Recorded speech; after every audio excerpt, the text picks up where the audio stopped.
Del río viene el agua que da la vida. El viejo camino que une las montañas con el mar.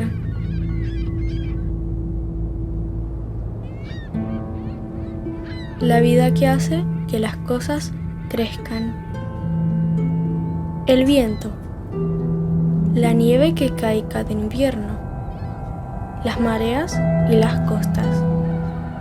Los días largos y los cielos son parte de mí.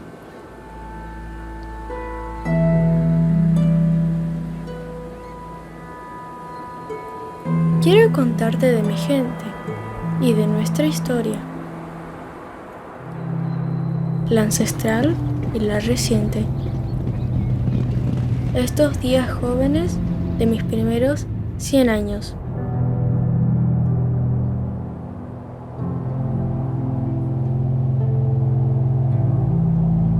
Soy la ciudad de la llanura, Río Grande.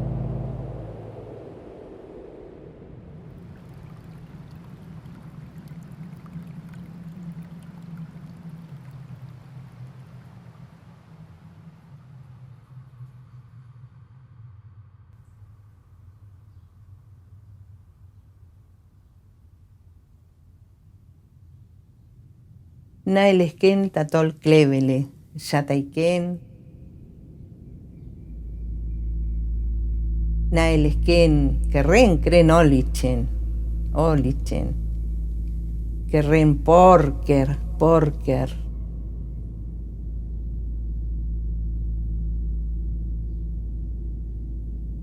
Rinjor, karukinka.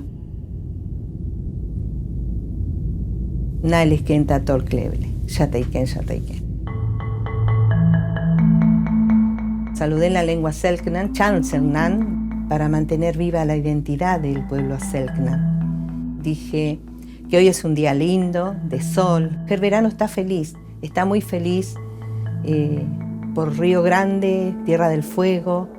Clevele, feliz por tantos años, ya son 100 años de nuestro Río Grande.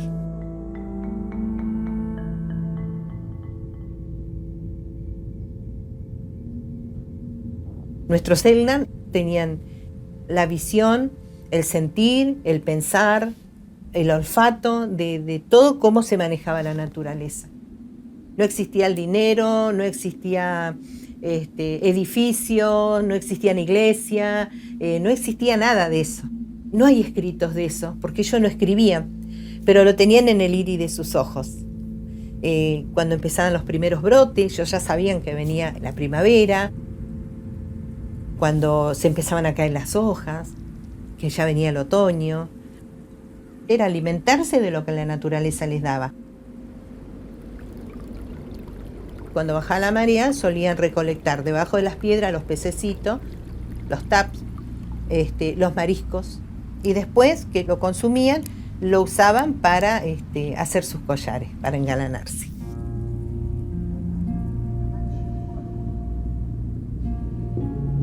Por Tamán Xiojón, Xisque. Mamá está muerta, está en el cielo. Naelesken Toliquecane, mujer, verano está muy triste, tiene el corazón muy triste.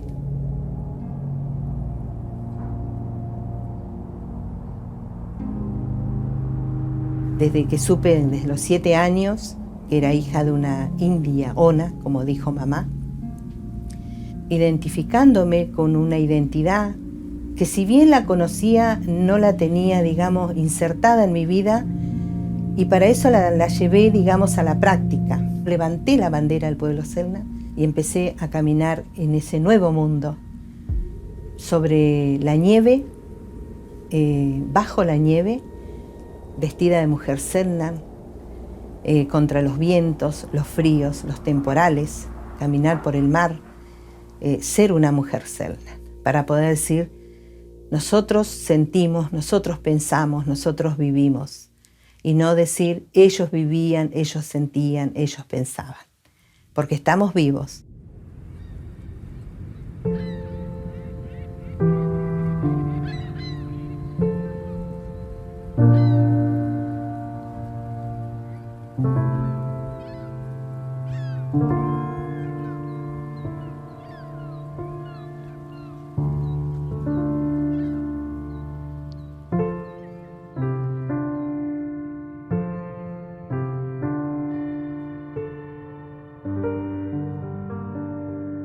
Hoy nos encontramos en la Capilla Histórica, que es un lugar que habla mucho de la historia de Río Grande. Es testigo de todos los acontecimientos que han pasado en Río Grande desde 1898 y es un lugar muy emblemático y un símbolo de nuestra ciudad.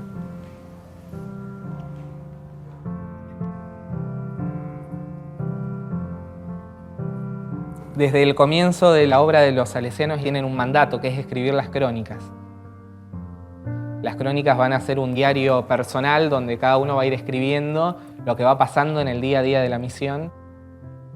Y no solo en la misión, sino en el naciente pueblo de Río Grande.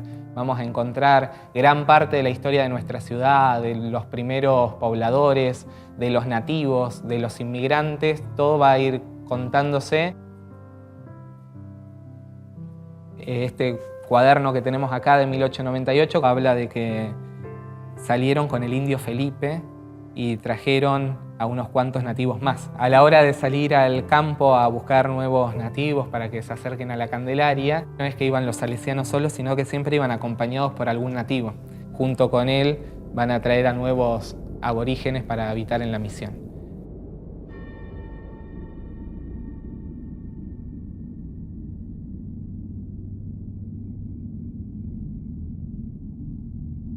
La llegada de los salesianos tiene que ver con un sueño de Don Bosco, que es el fundador de la congregación salesiana. Está convencido de que Dios quiere que sus salesianos lleguen a esta tierra para evangelizar a los pueblos de la Patagonia. Siempre quiso ser misionero, tuvo como este anhelo de poder viajar y evangelizar a las gentes de todas las naciones. Ya diciendo sus últimas palabras antes de morir, le pide a sus salesianos que se acerquen a la cama y les dice al oído: propaguen la devoción a María Auxiliadora en la Tierra del Fuego. Fue su último deseo. Don Fañano será el primer salesiano en llegar a Tierra del Fuego en 1886 con el capitán Ramón Lista en una expedición donde es testigo en primera línea de la amenaza que sufrían los pueblos originarios por las matanzas.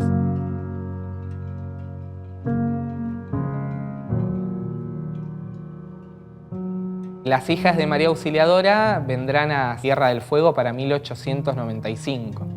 El gran pedido es del padre director de la misión. Él les escribe una carta diciéndoles: necesitamos presencia femenina, ya no podemos atender a todas las mujeres y las niñas que se acercan a nosotros. Los nativos le llamarán casquechachi, que significa pingüinos grandes, porque la vestimenta de las hermanas tenía que ver con esto, con una túnica negra y una pechera blanca, entonces literalmente parecían pingüinos.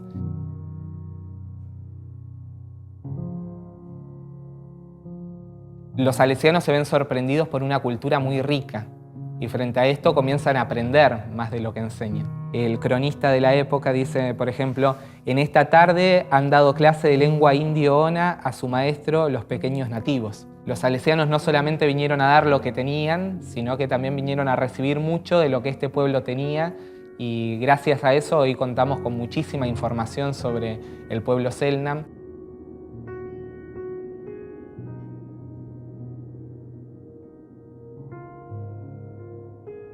El estilo de vida de los nativos Selknam se ve transformado totalmente. Los que sobrevivieron a epidemias, pestes, masacres, se integraron a la sociedad. Y a partir de ese momento la misión dejó de tener sentido como tal. Ya no iba a ser más una misión para pueblos originarios. Y llega el momento de preguntarse los salesianos: ¿qué hacemos en la isla de Tierra del Fuego?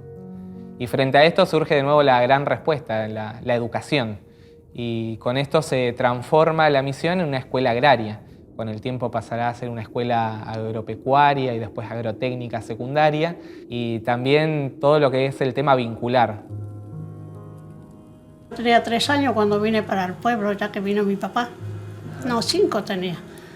Siempre había alguien que ayudaba a tener familia en el campo. Eso fue mi abuela, dice, que la atendió mi mamá.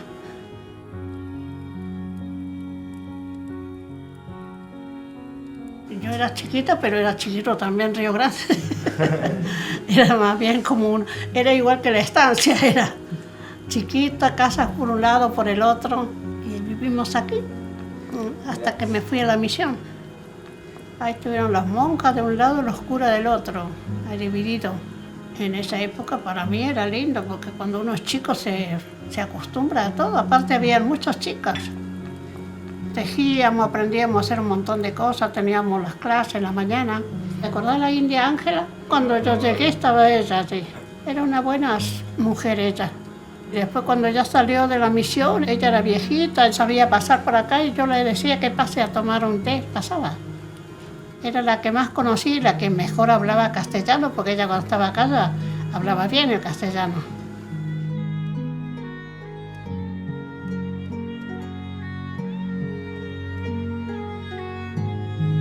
Cuando comienzan a llegar inmigrantes a la isla, no tienen un lugar donde educar a sus hijos. Entonces, lo que piden los nuevos integrantes de la sociedad riograndense es que en la misión se reciba a sus hijos para educarlos.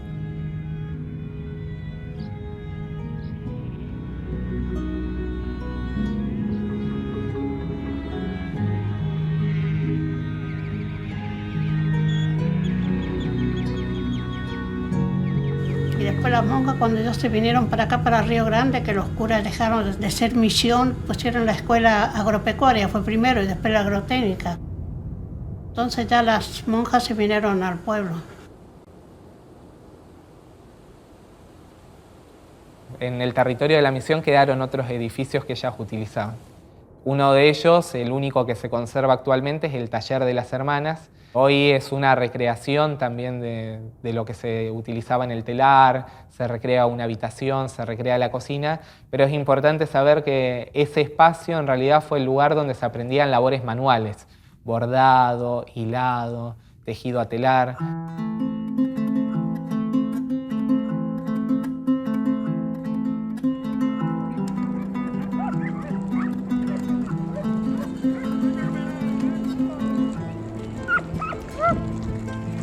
Por las ovejas comenzó la vida en las estancias.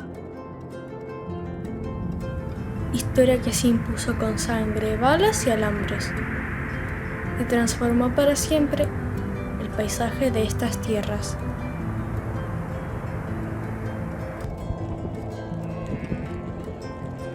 El inocente llanto del cordero conmovió mi corazón.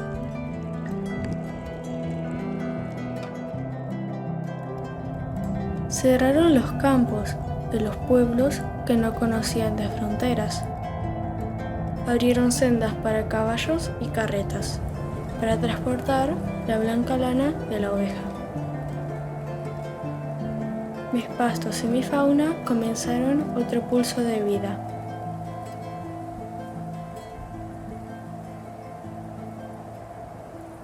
En el año 1892 se puede decir que en Río Grande no había nada. Quien había andado por este lugar había sido Popper, en algún momento había sido Ramón Lista, recordado por la matanza de aborígenes en San Sebastián. Popper tenía la intención de levantar en la margen sur del Río Grande una colonia pastoril que iba a utilizar mano de obra nativa y le iba a dar el nombre de Atlanta. Ese proyecto se frustró con la muerte inesperada de Popper y esas tierras pasaron a remate para pagar las deudas que había dejado contraídas su aventura como buscador de oro.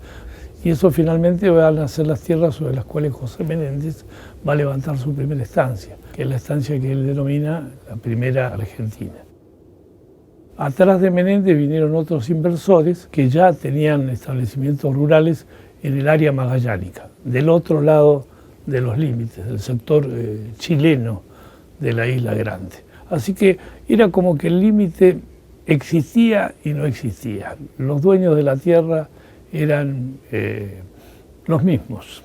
A unos les tocaba administrar la parte argentina, a otros les tocaba administrar la parte chilena, pero ese capital era un capital internacional y que por otra parte era tributario de los intereses británicos que buscaban cubrir su demanda en Inglaterra, tanto a través de la lana, ¿no?, como a través de la carne. En mi alma veo la imagen de miles de rostros. las manos que amasaron el pan, las espaldas que soportaron el trabajo. Los días se iban sucediendo mientras se establecían los pioneros de esta tierra en movimiento. Cada estancia era como un pueblito, donde vivían los que trabajaban con las ovejas. Las casas tenían quintas para cultivar frutas y verduras, y cerca de las casas estaban los galpones, algún taller y la carpintería, la cocina y sus fogones, las materas y los lugares de descanso.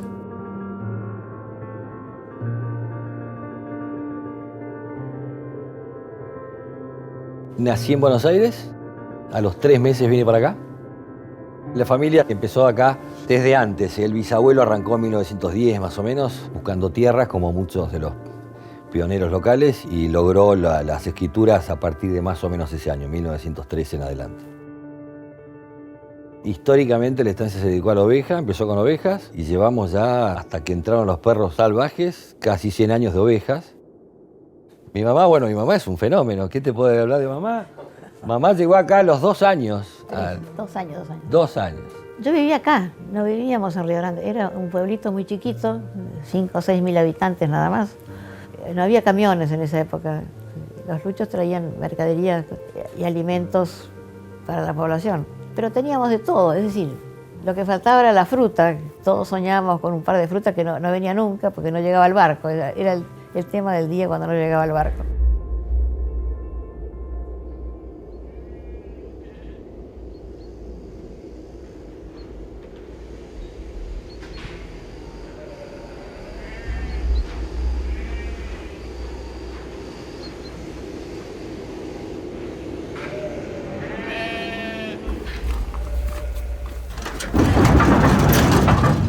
El ovino fue el que le dio el empujón comercial a Tierra del Fuego. Esto estaba plagado de ovejas. Empezaron con las Romney, que creo que vinieron de Malvinas. Lo llamaban incluso el oro blanco a la lana, porque valía mucha plata. La lana y la carne fueron muy buen negocio muchos años.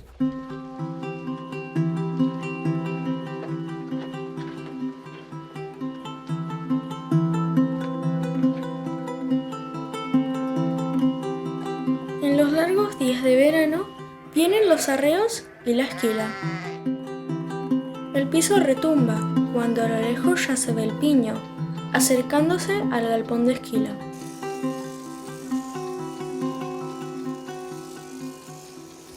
Y en los campos descansan las ovejas, peladas del suave abrigo.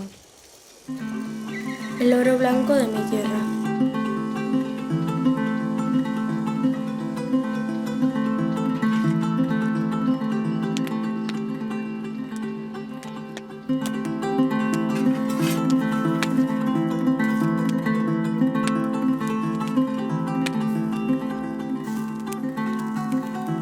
En la comparsa de Esquila éramos 30, 2 cuadrillas de 15.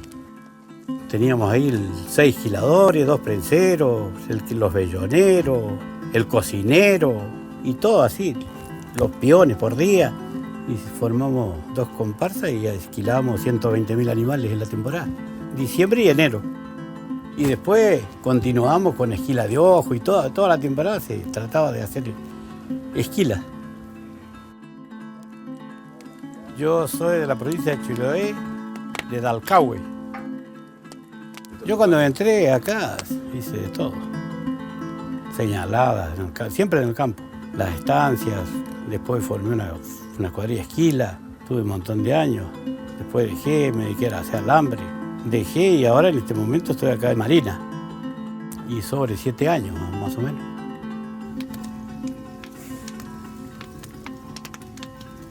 El cordero fueguino es lo más natural del mundo.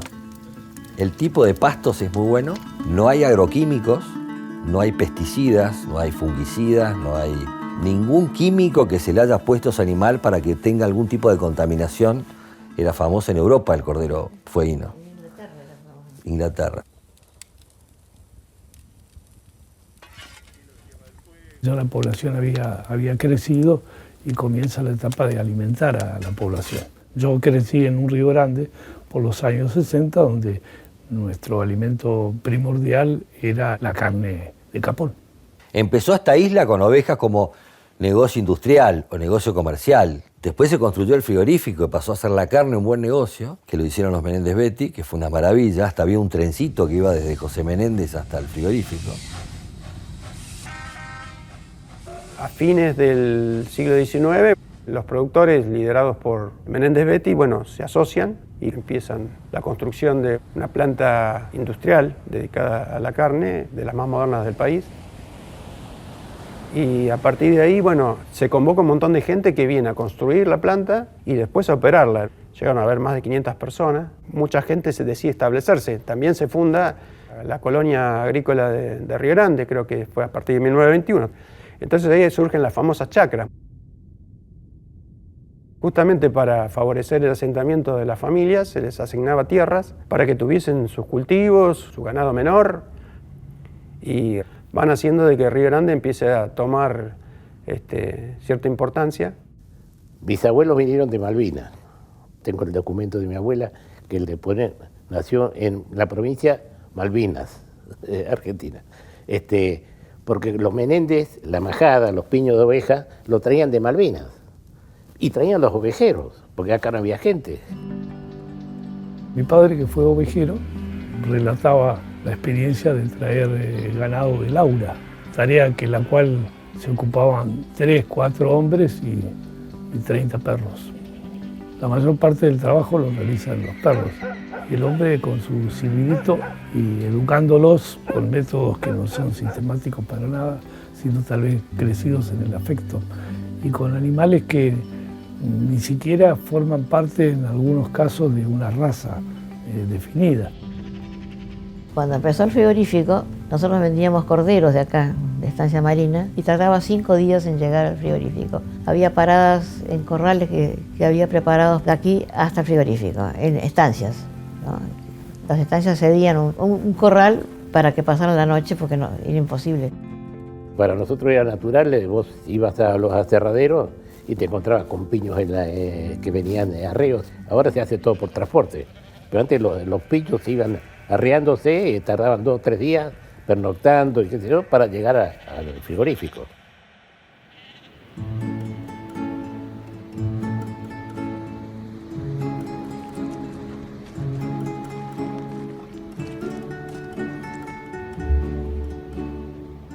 Venían toda la estancia, venían a caballo y con los perros. 2 hombres, traían hasta 2.000, 3.000 animales. Bajaban en cada piño que venían y lo dejaban acá dentro del previo que tenían ellos. Y después ahí lo mataban. Pero todos los días venía un piño. Y habían 3, 4 meses de matanza. Así que te imaginas todos los corderos que la estancia vendía. Todas las estancias. Creo que entonces habían más animales que lo que hay ahora. Había mucho contacto marítimo. No había rutas, no habían camiones, no había nada. Acá toda la mercadería y los consumos venían vía marítima. Había una empresa que tenía unos barquitos que le decían los luchos. Venía la faena de corderos y venían los buques a buscar, los caponeros que le decíamos, pero por el calado no podía arrimarse al puerto, tenían que estar retirados, buscando la profundidad. Así que el caponero quedaba en alta mar afuera y los luchos, los barcos más chicos, venían y lo cargaban de animales y lo llevaban allá hasta que cargaban todo el pedido que tenían. Del frigorífico tenían unas vías, el puerto. Salía con unos carros que los chicos le decían la zorra. La zorra le decía, cargamos la zorra, decían. No sé cuántos corderos entrarían dentro, pero ellos le decían, cargamos la zorra para llevarlo hasta el muelle. Era correr y correr los corderos en el riel. Y se cargaban con el producto de toda la región, ya sea chilena, argentina, y ahí se iban a Europa principalmente con el cargamento. Recordemos que la actividad nació en la margen sur, la actividad digamos, ganadera y frigorífica. Y después Río Grande se va creciendo en la margen norte y ahí Aparece otro personaje que es el famoso botero, ¿no? Que hoy diríamos el taxista, el remisero, ¿no? Eran tan poquita la gente. Y acá esto como era CAP, que tenían todos los animales, venían acá para tiempo de matanza y todos los de las estancias, todos venían a este hospital. Yo nací en Río Grande y nací casi sobre el río, porque nací en el frigorífico, en el hospital del frigorífico, que era lo único que había. Cuando iba arriba al bote con mi abuela, iba con las contracciones ya llegando a la orilla. Había que pegar toda esa vuelta con un taxi, así que te imaginas, por eso la gente cruzaba por el río, hasta los maestros cruzaban por el río. Mi marido trabajaba de sereno ahí en esa casillita que está en la entrada y se aburrió. Por eso él compró el bote y ahí empezó a cruzar en el bote. Y ahí el bote estábamos en posición, cuando no estaba él o él estaba comiendo, salía yo. Y bueno, remaba nomás, me ponía en el centro, me sentaba como estoy acá y ahí para cruzar, si estaba calmita, 5 o 6 minutos estaba del otro lado. Sábado y domingo era ir y volver, ir y volver. Hasta en María Llena, cuando cargaba el bote, que entraban 8 o 10 personas, los señores no querían mojarse. Entonces, ¿qué hacía yo? Le ponían la rodilla, pisaban en mi rodilla y entraban allá. Ahí no se mojaban. Era todo un drama, pero después de todo era lindo. En ese tiempo se consumía para calefaccionar la leña, había que ir al monte, tener cuadrillas para cortar los rajones que se le decía. De esta forma era la calefacción que había en este tiempo, ¿no? La precariedad que había era así. No había agua corriente. El primer servicio público fue el servicio eléctrico. Entonces, lo otro no existía nada. No se iba nunca a Río Grande. El viaje de Río Grande se tardaba 10 horas, 8 horas para llegar, con suerte. No había camino prácticamente. En mayo, junio, había que ir con caballos para que abrieran camino para llegar hasta la estancia Pilarica, porque no se podía pasar por el camino pésimo que había. No fue fácil, no fue fácil.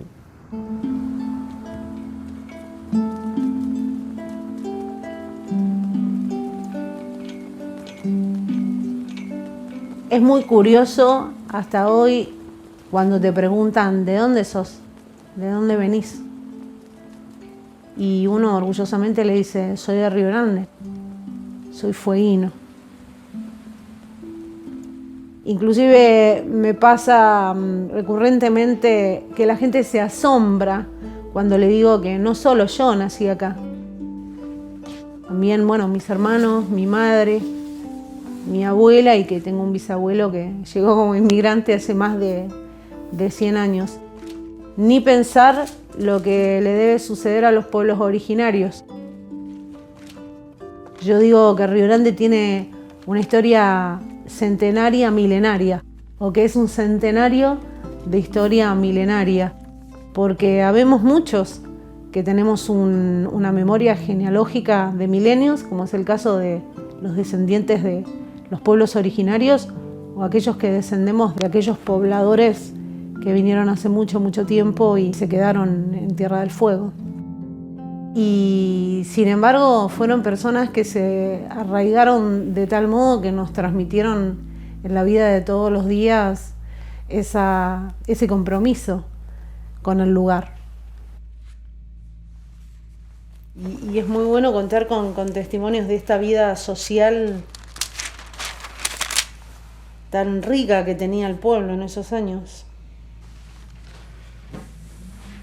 Estas son las mujeres del frigorífico CAP, que originalmente fue un lugar que estaba casi relegado a los varones. Y durante mucho tiempo quedaron bastante invisibilizadas las obreras mujeres en esta industria que fue tan emblemática para Río Grande, así que logramos un tiempo atrás que este cuadro, aportado desde una foto de una antigua vecina de Río Grande, estuviera presente en el Museo de Choquintel representando el trabajo femenino. En ella encontrás a madres e hijas, así que estas fotos nos dejan, digamos, testimonio de que casi parte de toda la familia se empleaba en esa industria.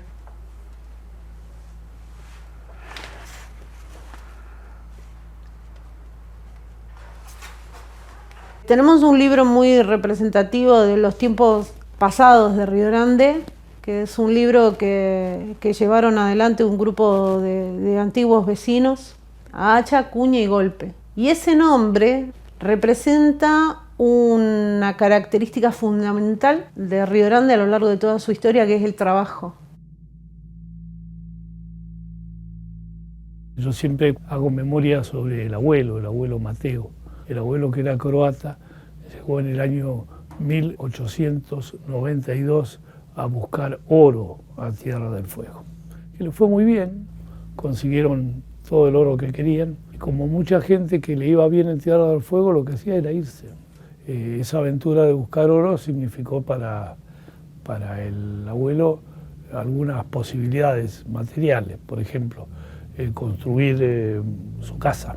Y luego, después formar una familia con su ahijada, a la cual mandó a buscar para hacerla su esposa, que fue mi abuela Dominga, y tener 9 hijos.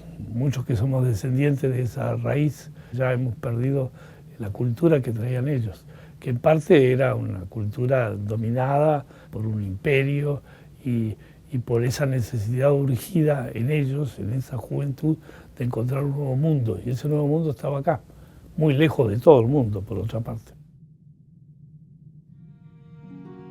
El crecimiento demográfico siempre fue importante. Este es el mérito de los que vinieron, por el desarraigo, por lo que, y en un lugar donde no había casi nada. Entonces esa gente lo hizo a pulmón. Nosotros nacimos en este ambiente. No nos costó, al contrario, nos gustaba, estábamos bien. El frío lo disfrutábamos. En ese tiempo las clases eran en verano y las vacaciones en invierno por el clima. Escarchar 20 grados bajo cero y tener medio metro de nieve era normal en invierno. Tal vez hay mucha gente que se va y eso no se contabiliza nunca. Pero aunque los proyectos no sean proyectos definitivos de vida, la gente deja un tiempo muy importante en la isla, que es la juventud. La mayoría de los que vienen a la Tierra del Fuego y sienten en la Tierra del Fuego que algo se despierta para que sea su lugar, son gente joven. Y la gente joven, ustedes sabrán, suelen ser muy enamoradizas. Entonces se enamoran de este lugar y se quedan. 1949 fue otro de los hitos importantes en nuestra historia riograndense con la puesta en marcha del primer pozo petrolero TF1. A partir de ese momento, Río Grande nuevamente tomaba un giro de lo que sería la futura ciudad, que fue totalmente manifiesto en los años 50 con los llamados años dorados del petróleo. Fue desarrollándose la ciudad comercialmente, ya eran buenos salarios, y eso generó también el mejoramiento de la calidad de vida de mucha gente. Hubo una política orientada por el gobernador Ernesto Campos, que en alguna medida exigió y condicionó que los petroleros se instalaran en este Río Grande, que era un pueblo con una casita aquí y otra más allá, ¿no? Con grandes espacios vacíos. Ya por aquel entonces, con el desarrollo de la actividad petrolera, se comenzó a hablar de un Río Grande como capital económica de la Tierra del Fuego.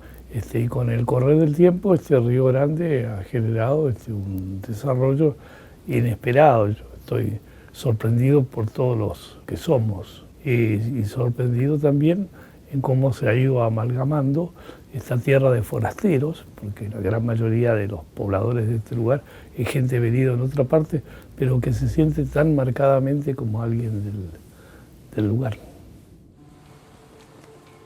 Ayer encontré una foto que hace muchos años la incorporé a mi colección gracias a la gentileza del capitán Paz, que fue uno de los comandantes del batallón después de la guerra. Él me vino a preguntar una vez si yo tenía fotos del batallón que le pudiera facilitar.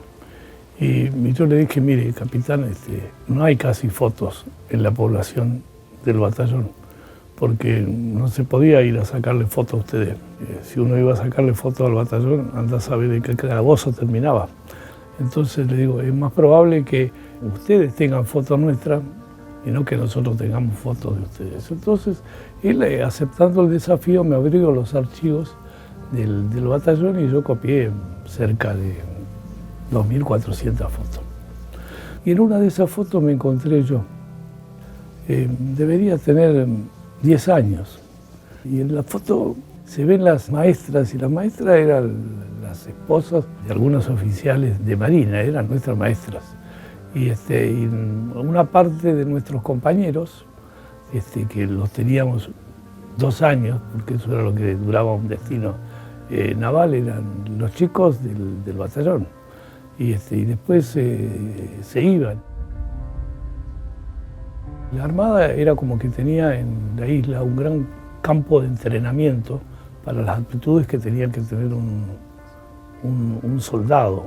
Era un lugar de aprendizaje de valores, de nacionalidad, para gente que a lo mejor nunca había salido de su pueblo.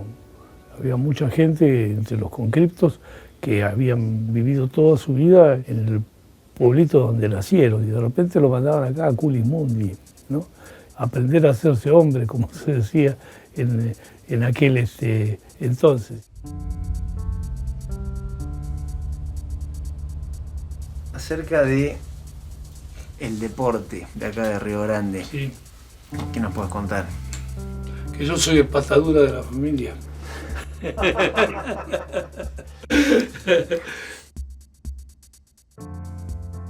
En aquella época, para mí, era en el verano jugar a la pelota, en el invierno patinar.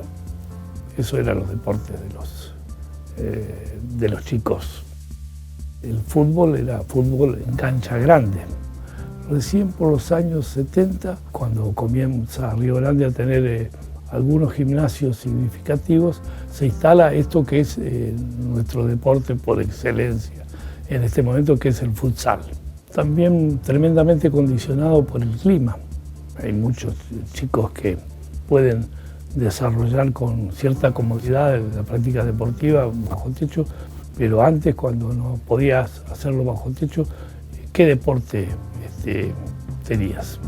El poeta Julio Leite decía que el único deporte que practicaba era el frasquebol.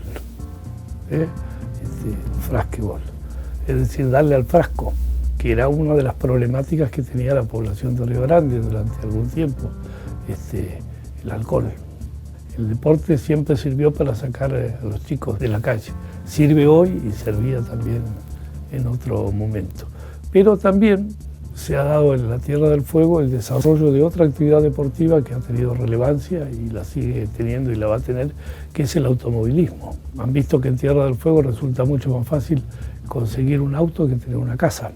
Y de manera muy temprana, por el año 1952, se comenzó a correr las carreras en el lugar donde te viera todo el mundo, que eran las mismas calles de la ciudad. Se paraba la actividad toda en Río Grande para ponernos a ver la carrera durante un par de horas.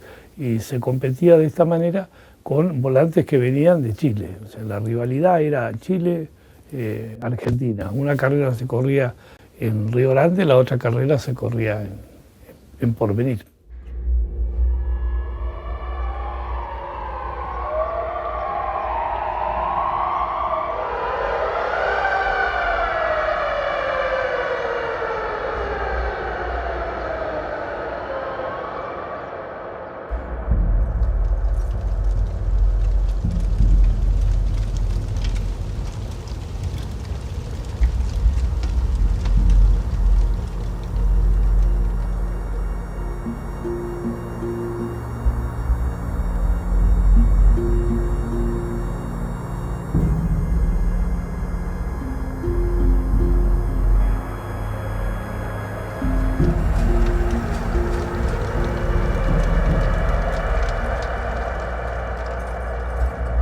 Mi inicio en bomberos se da en el año 96, no porque quería ser bombero, sino que mi hermano quería ser bombero y nos animaba, entonces yo apunté a hacer el curso, me gustó y me quedé. Y mi hermano no se quedó.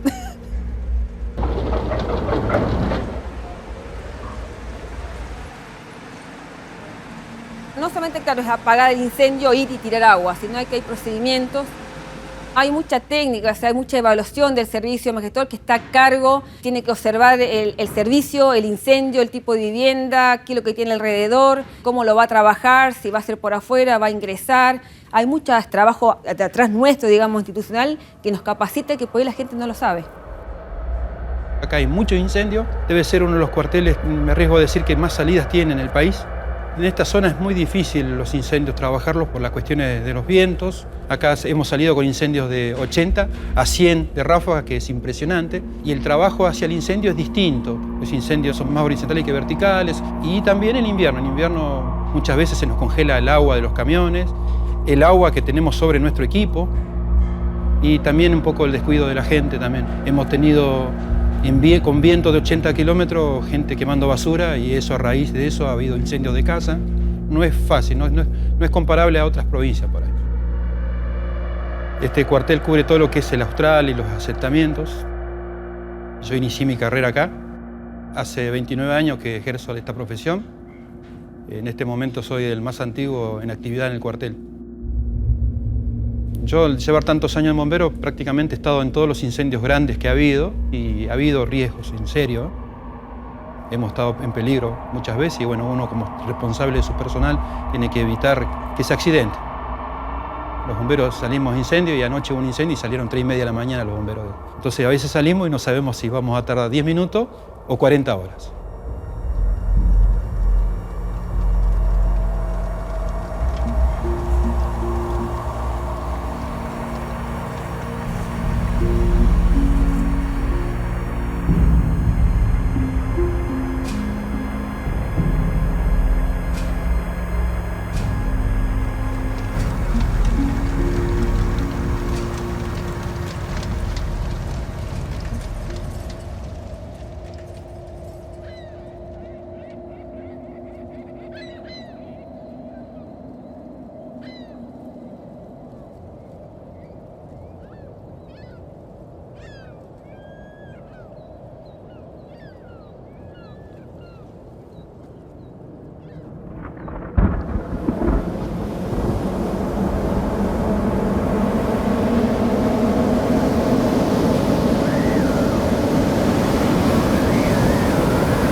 Para conseguir trabajo como veterano de guerra era muy difícil.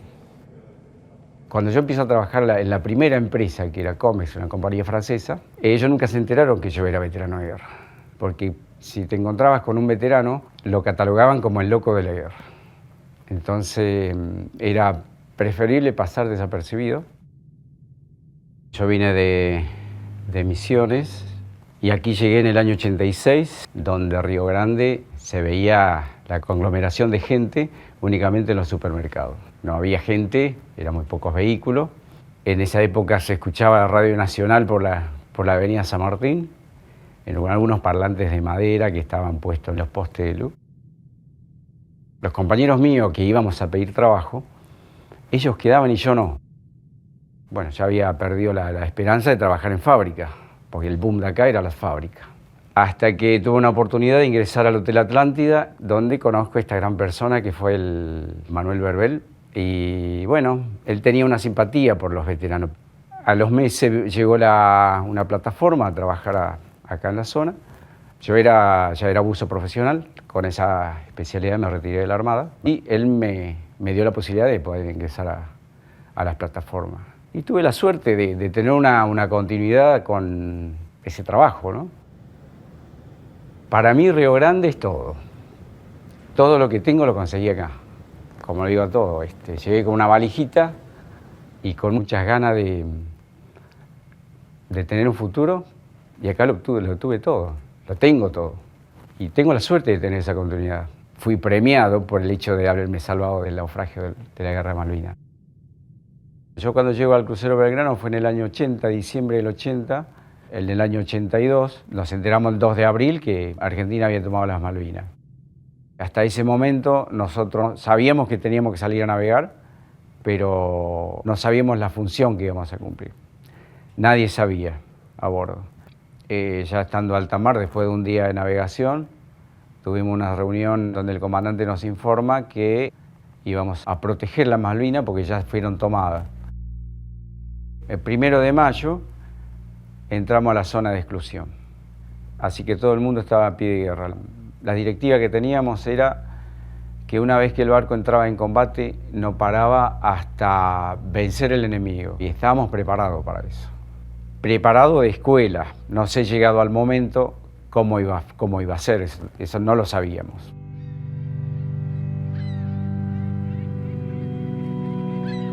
A las 11 recibimos la orden de volver, porque iba a haber un temporal muy grande.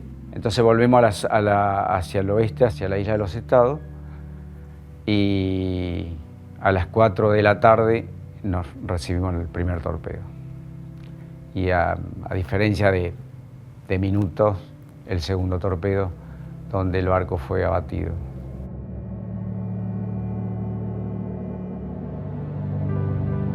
En 50 minutos el barco se hundió.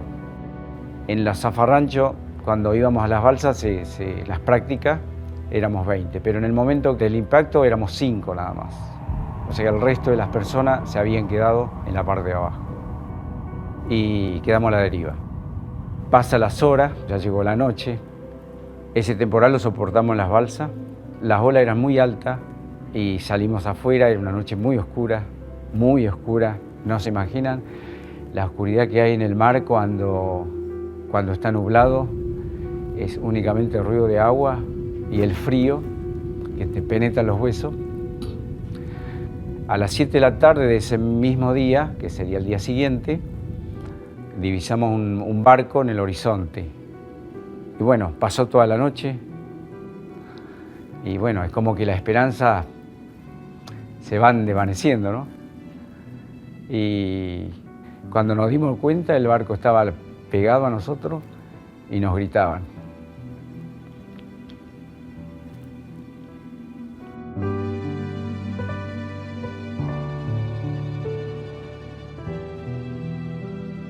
Bueno, después de ser rescatado, que continúa con mi carrera en la Armada, tuve un amigo, el que nos encontramos en la balsa, me dice una oportunidad, hay una posibilidad de hacer curso de buceo si querés hacer. Y fuimos a Mar del Plata. Y yo ya tenía en la mente que si me hago buzo podía ir a visitar el crucero Belgrano. Ya sabía que el crucero estaba a 4.000 metros, así que después que empecé a hacer el curso de buceo, me di cuenta que era imposible llegar a esa profundidad. Así que igual, para mí fue un desafío, para mí es un desafío ser buzo y estar en contacto en el agua, ¿no?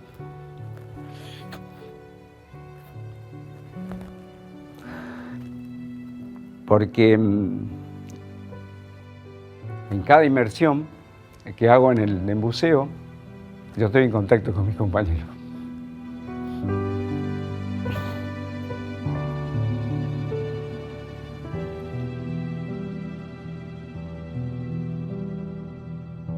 Por suerte he tenido una posibilidad de trabajar en el petróleo y una continuidad de hace más de 30 años, ¿no?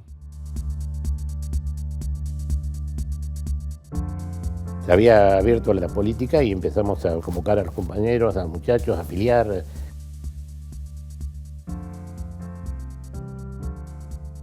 Los compañeros me eligieron a mí para ser intendente porque yo ya estaba de gerente de la cooperativa, tenía exposición pública, tenía qué sé yo, entonces eso me ayudó a mí.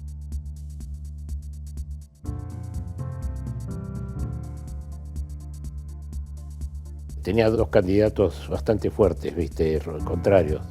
Uno era el doctor Rosa por el radicalismo y Movimiento Popular Fabiano tenía a doña Elena Mingorancia.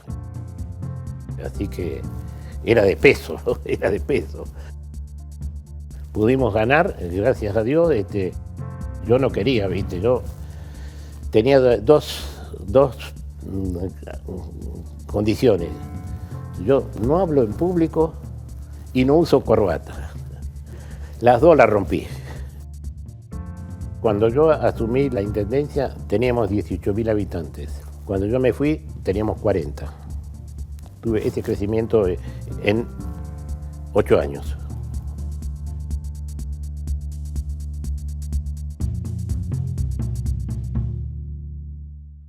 Pero esto no se puede detener, porque la calidad de vida de la gente es lo que uno quiere que suceda.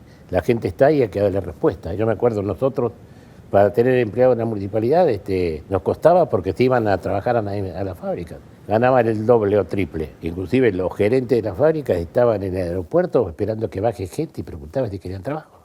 Y los que habían venido y que volvían a su provincia, se iban en un 0 kilómetro. Parecía que acá era la tierra prometida. Y hoy no, todavía viene gente esperanzada en eso. Río Grande nunca paró de crecer.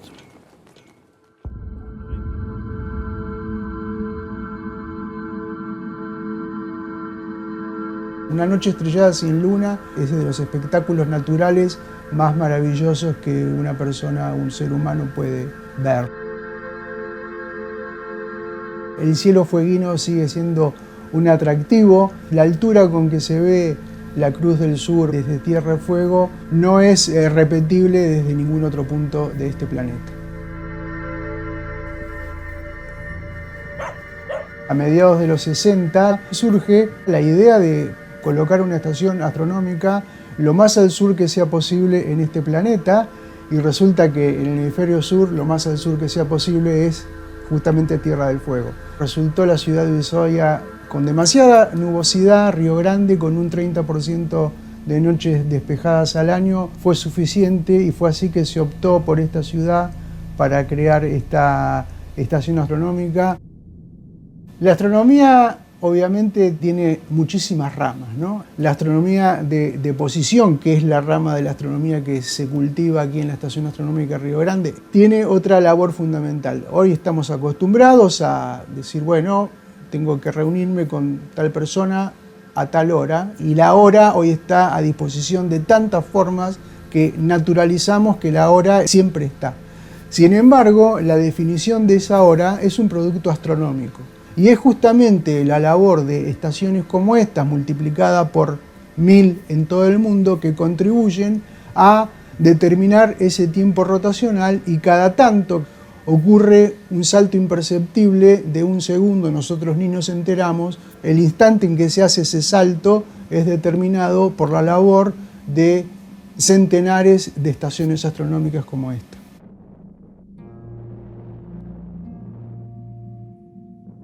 En la década del 50, uno de los astrónomos franceses más importantes del siglo XX, André Danjon, desarrolla una idea para automatizar el astrolabio a prisma. Construye un prototipo, lo prueba, y cuando están, digamos, ya conformes con el concepto y con la idea, mandan a fabricar el primer astrolabio de serie. Y la casualidad quiso que ese primer astrolabio fuera para constituir una estación astronómica en Tierra del Fuego. Esto hace que tengamos aquí, en esta ciudad, en esta estación astronómica, un instrumento realmente histórico.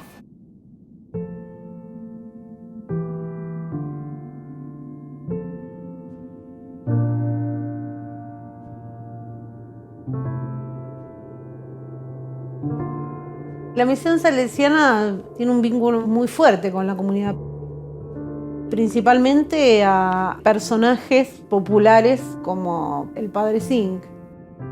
El Padre Singh era todo él un personaje. El cura iba a cualquier lugar donde hubiese que ofrecer los sacramentos sacerdotales, y creo que eso lo hacía un tipo diferente, un cura muy particular, porque era ante todo un tipo bonachón, un tipo de pueblo, que creo que había comprendido como muy pocos la esencia de la fueguindad, ¿no? Y de la sencillez patagónica. Participaba mucho de los eventos criollos y del Día de la Tradición, ¿no? Era el primero que estaba ahí. Era, como bien lo han descrito muchas veces, un paisano con sotana. Y pienso que para nosotros fue muy representativo porque los fueguinos en sí somos gente muy sencilla.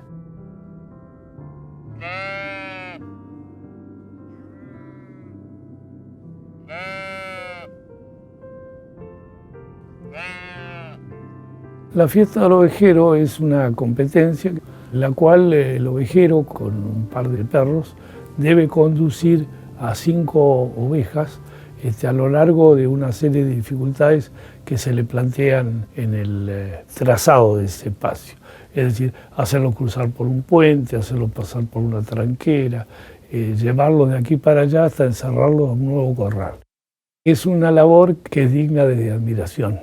La fiesta del ovejero es una muestra de una labor que en alguna medida también se va perdiendo con el tiempo, pero también oportunidad tal vez única en que la gente dispersa en las distintas estancias tiene la oportunidad de encontrarse un día al año. Es como su gran fiesta para el trabajador rural.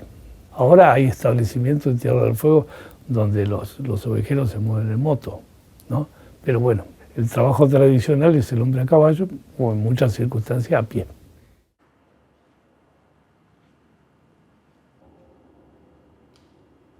En esta foto, que data de 1974, estoy ahí cazando un carancho a pedido de un estanciero que me facilitó el arma. Es en Estancia del Roble y el arma era de don Pedro Péchar. Bueno, esta es en Estancia San Luis. En ese entonces, en 1990, era propiedad de la familia Pereira Iraola y la administraba una persona también, un productor, que obviamente aprecié mucho y me enseñó mucho, el señor Apolinar, que fue también intendente de la ciudad. Y ahí estoy haciendo el primer relevamiento de pastizales que se hizo en la isla. A partir de ahí se empieza a hacer en muchas otras estancias. El campo se benefició muchísimo con una ciudad modernizada que tiene cantidad y calidad de médicos, al menos que antes no existían. Antes habían 2 médicos, ahora hay muchos. Hay centros especializados, hay una ferretería repleta de elementos que son muy interesantes como para meter en tecnología, que antes tampoco teníamos. En fin, Río Grande para nosotros es la ciudad importante, ¿no?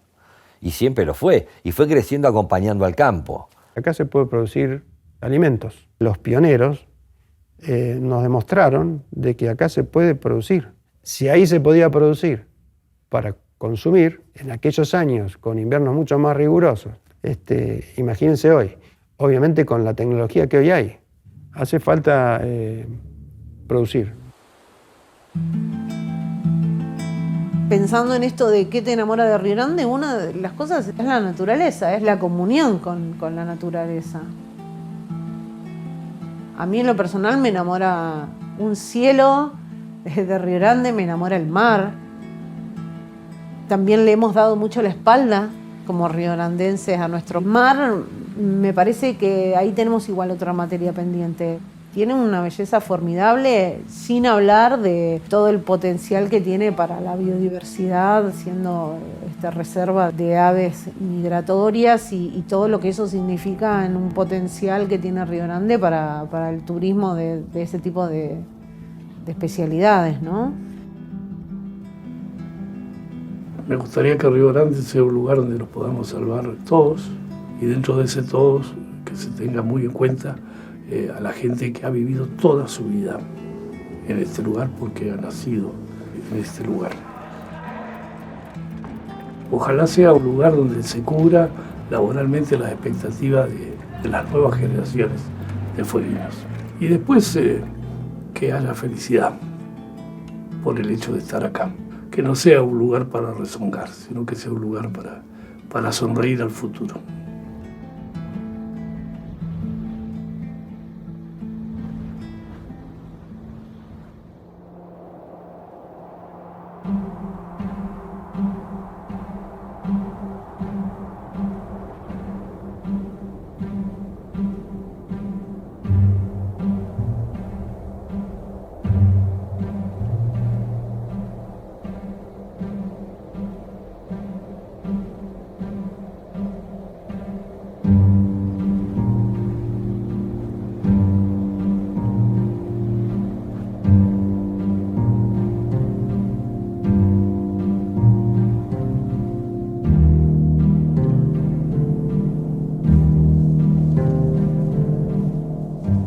estamos en el casco de la estancia José Menéndez y de aquí vamos a salir por un camino interno hacia el sitio UR1, donde vamos a ver los materiales arqueológicos que están dispersos en la superficie y algunos que se asoman en los perfiles de una duna gigante que hay en la costa del río. Venimos trabajando en la estepa hace ya 10 años y estábamos prospectando en la margen norte, vimos esta gran duna. Entonces decidimos venir hasta acá a ver de qué se trataba y cuando llegamos no lo podíamos creer. Es una cantidad de material arqueológico así en superficie abrumadora.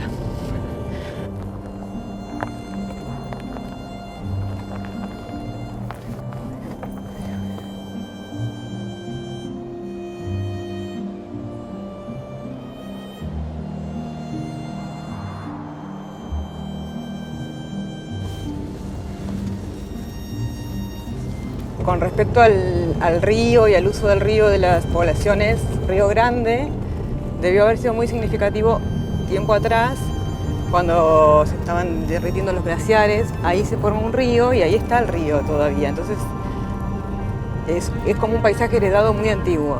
O sea, si hay sitios antiguos, que son los que buscamos los arqueólogos, tiene que estar cerca del río.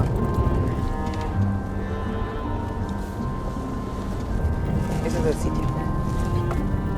Sí.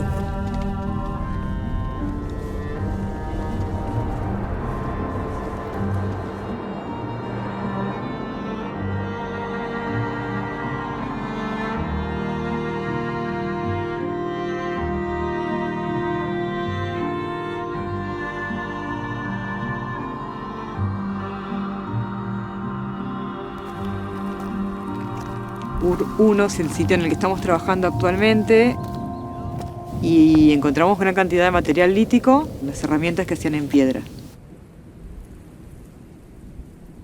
Esto es una lasca, es un desecho de talla. Puntas o las boleadoras son las armas que usaban para cazar. Y después hay otros tipos de herramientas que son como cuchillos o raspadores o raederas para trabajar los cueros. Y en algunos casos huesos de los animales que cazaron y comieron. A ver, mira acá. Este es más grande. Siempre los dejamos todos en su lugar. Ahora esto es bellísimo. Cuando lo ves al río, es hermoso.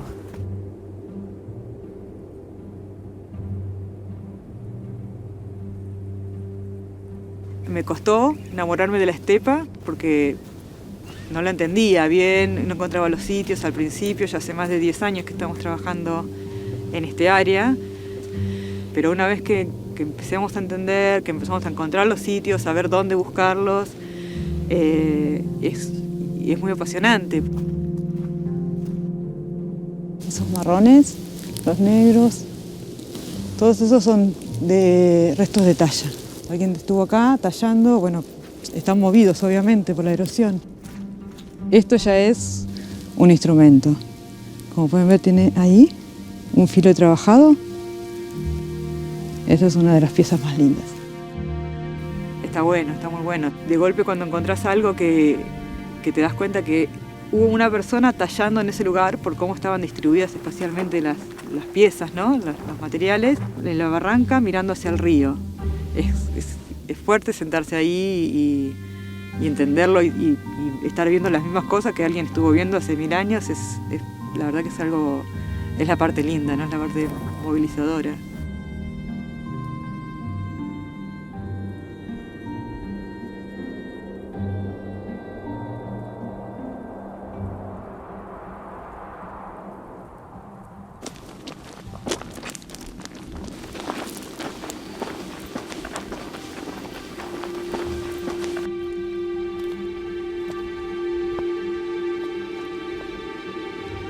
Este es el primer sitio grande que encontramos a la vera del río, digamos, y cuando lo quisimos bautizar, investigamos un poquito, descubrimos que Ur es uno de los nombres que están registrados que le daban los Selknam al río Grande. Así que nos pareció correcto ponerle Ur 1, el primer sitio, y después encontramos otro sitio más hacia la desembocadura y le pusimos Ur 2. Seguramente usaron el río, por supuesto por el agua, pero a su vez porque es un lugar que concentra muchos guanacos, que los podemos ver hoy en día, y eran la presa que ellos cazaban generalmente. A su vez este río es el curso de agua más importante de un área que es bastante árida. Río Grande estaba habitado por el pueblo Selknam. Únicamente era la naturaleza, el yowen, el guanaco, los chachés, los pájaros, y así ellos vivían de lo que la naturaleza les entregaba. Acá hablamos de nuestra Tierra del Fuego, que eso ha sido muy importante para nosotros poder llegar, en el caso mío, llegar a las escuelas para poder enseñarle a los chicos quiénes eran. Muchos de los chicos me preguntan, pero ¿cómo podía ser que vivían desnudos? Y porque ellos no vivían desnudos, ellos usaban una tierra con grasa, y la grasa era el lobo marino, de ballena, y eso cubría sus cuerpos y era como una protección al frío. Y la capa de guanaco, el hule o uli, era un complemento nada más. También enseño los talleres de cestería Selknam. La cestería es el arte milenario de nuestro pueblo que usaban nuestras mujeres. Más allá que hoy día es un arte, es un trabajo porque nuestras mujeres tenían que confeccionarla para poder trasladar sus alimentos. Las mujeres no solamente vienen a aprender una técnica, un punto, sino también para saber para qué se utilizaba.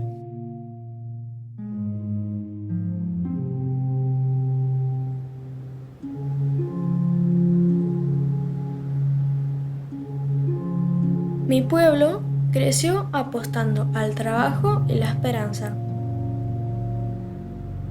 Desde los cantos chamánicos de las primeras naciones a la cultura y las vivencias de los recién llegados.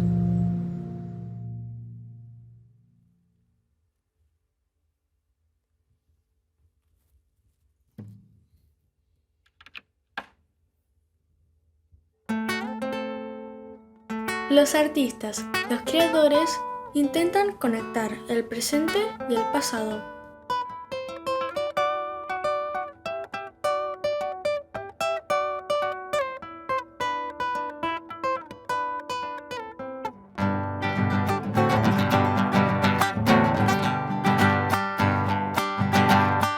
Voy a cantar la impronta de los presentes. Mañana cuento la historia de los ausentes y sí, vino caliente para este invierno oscuro, como la muerte y sí, borrón de ginebra sobre un tablón de la noche. Recita el mochi leite y sí, y los poetas viajan de cielo en cielo, como violeta y sí, pa' verlo y al sur, la memoria y el viento, en una cruz y sí, la Patagonia, la huelga del 21, en la memoria y sí, Mingo Gutiérrez, rastros en el río, rema que